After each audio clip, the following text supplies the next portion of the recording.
Thank you, Honorable Chair. This is the theatre of the absurd. Theatrics in the House may get social media views, but the price is the further despair of our people. Our places in this chamber have been brought through blood, tears, and long toil years.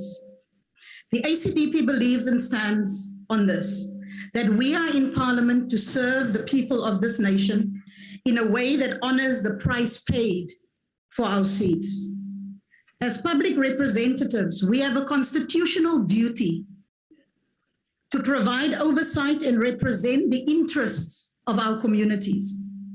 The politics of easy answers promises communities they will rid South Africa of unwanted and illegal immigrants by raiding small spaza shops in the Karoo, and in doing so contribute to the lawlessness that we saw in Diepsloot that cost a man his life.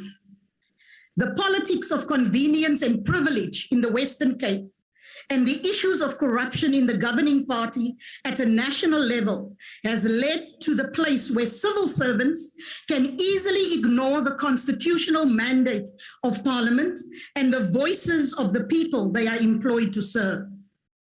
Their powerful political networks prevent them from being held accountable to this House and through this House to the people they serve. It seems we now have to beg officials to answer phones, to appear before committees, and are regularly told they have other commitments.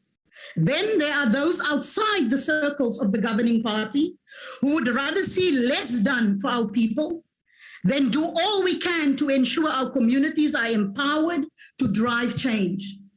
Surely, we cannot be that blind to see that we are opening the door for further collapse and failure that will plunge this country into further social darkness. We are facing the worst social crises any of us can remember.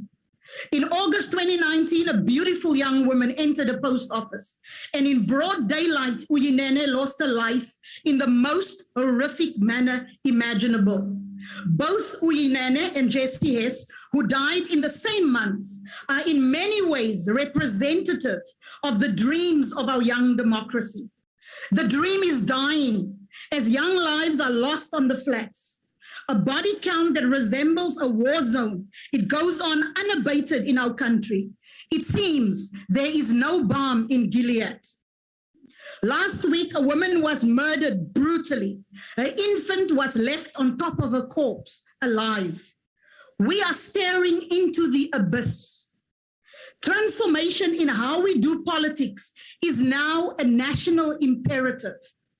If we want to avoid a systemic collapse in South Africa, the right kind of politics puts people first.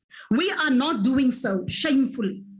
We expect our breath in between elections. They must wait for services between elections. I received a call from community organizations here in the Western Cape who are scared they will lose funding. Dare they make the wrong move by being associated with this or that branch of government? It is reportedly the same across the country. Community organizations held ransom by political allegiance. This House must drive political and social reform for the remainder of this term.